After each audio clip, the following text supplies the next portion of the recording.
wabarakatuh. Nama saya Lutfina Sari, NIM 1319011. Di sini saya akan memenuhi tugas dari mata kuliah Kewarganegaraan dan Anti Korupsi, yaitu pandangan pribadi akan negara Indonesia yang sejahtera dengan menonjolkan sikap anti korupsi. Korupsi menjadi masalah di banyak negara di dunia. Tak terkecuali Indonesia juga mengalami korupsi dalam berbagai kehidupan masyarakat, berbangsa, dan bernegara. Korupsi berdampak hampir pada kehidupan masyarakat. Upaya pemberantasan korupsi yang dilakukan oleh KPK, Polri, dan Kejaksaan seperti tidak ada habisnya. Tiap tahun justru makin banyak kita temui. Ini semua menjadi peringatan bagi kita semua bahwa pemberantasan korupsi tidak hanya bagaimana menangkap dan memindahkan pelaku korupsi, tetapi juga bagaimana tindakan pencegahan agar tidak terulang pada masa yang akan datang. Menumbuhkan sikap anti korupsi sejak dini tersebut merupakan langkah yang dapat dilakukan dalam rangka mewujudkan penyelenggaraan negara yang anti korupsi. Korupsi terjadi jika tidak ada nilai-nilai anti korupsi yang kuat ditanamkan di dalam diri melalui pembiasaan dan pengembangan.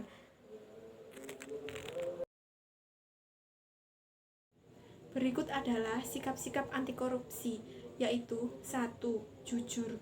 Jujur adalah sikap dan perilaku yang mencerminkan kesatuan antara pengetahuan, perkataan, dan perbuatan.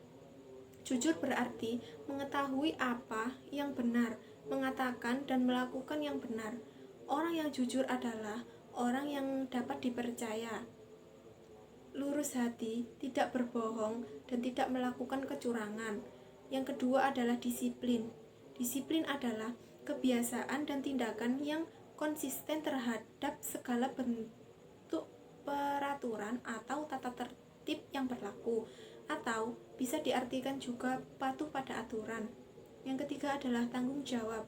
Tanggung jawab adalah sikap dan perilaku seseorang dalam melaksanakan tugas dan kewajibannya, baik yang berkaitan dengan diri sendiri, sosial, masyarakat, berbangsa, negara, maupun agama. Berikut adalah sikap-sikap anti korupsi yang bisa kita terapkan agar kita terhindar dari korupsi. Yang pertama adalah adil.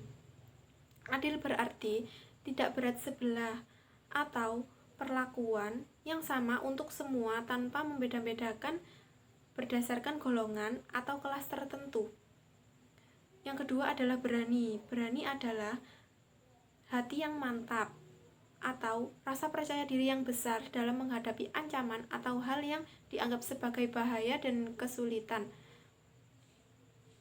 Berani juga berarti tidak takut atau tidak gentar. Yang ketiga adalah peduli.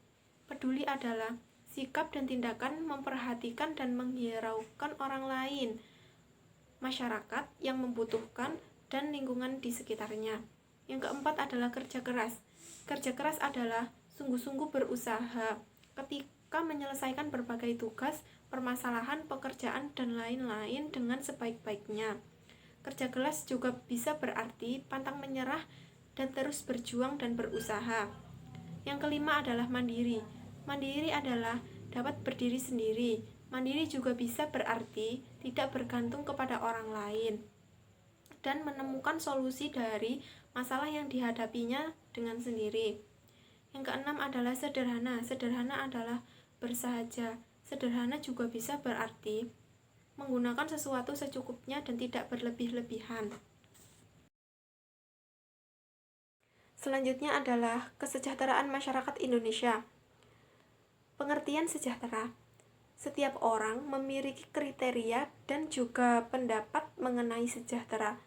Tetapi secara umum kita bisa analogikan sejahtera itu identik dengan kebahagiaan. Dan untuk kebahagiaan itu sendiri, setiap orang pun punya kriteria masing-masing. Problematikanya terjadi ketika ada sekelompok orang yang memberikan standarisasi terhadap kesejahteraan atau kebahagiaan itu sendiri.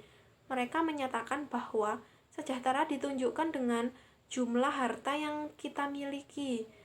Sudahkah Indonesia dikatakan sejahtera? Memang Indonesia sudah merdeka 74 tahun, tetapi masyarakat Indonesia belum menikmati suasana kehidupan yang adil dan makmur serta sejahtera. Cita-cita kemerdekaan yang diimpikan oleh para pendiri bangsa belum sepenuhnya terwujudkan, bahkan telah menyimpang dari arah tujuan mulia tersebut. Kemerdekaan rakyat Indonesia juga mengandung hikmah yang luas tentang perjuangan, ketangguhan, patriotisme, kesadaran akan pentingnya persatuan, dan nasionalisme, serta pesan-pesan kebangsaan yang perlu kita teladani. Jika kita ingin Indonesia ini menjadi Indonesia yang sejahtera, kita bisa memulainya dari diri kita sendiri. Kita sebagai generasi penerus bangsa harus bisa membuat Indonesia lebih baik, lebih maju, dan lebih sejahtera lagi dengan cara menjauhi perbuatan-perbuatan yang berbau korupsi dengan menanamkan dalam diri kita nilai-nilai dan sikap-sikap anti korupsi. Berikut adalah dampak-dampak negatif bagi kesejahteraan Indonesia. Yang pertama, dampak terhadap ekonomi, seperti lambatnya pertumbuhan ekonomi dan investasi, menurunnya pendapatan negara dari sektor pajak, dan meningkatnya hutang negara. Yang kedua adalah dampak terhadap sosial dan kemiskinan masyarakat, seperti mahalnya harga jasa dan pelayanan publik, lambatnya pengatasan kemiskinan rakyat, dan bertambahnya angka kriminalitas. Yang ketiga adalah dampak politik dan demokrasi, seperti hilangnya kepercayaan publik, hancurnya kedaulatan, dan menguatkan sistem politik yang dikuasai oleh pemilik modal. Sekian dari saya. Apabila ada salah-salah kata, saya mohon maaf. Terima kasih telah menonton. Wassalamualaikum warahmatullahi wabarakatuh.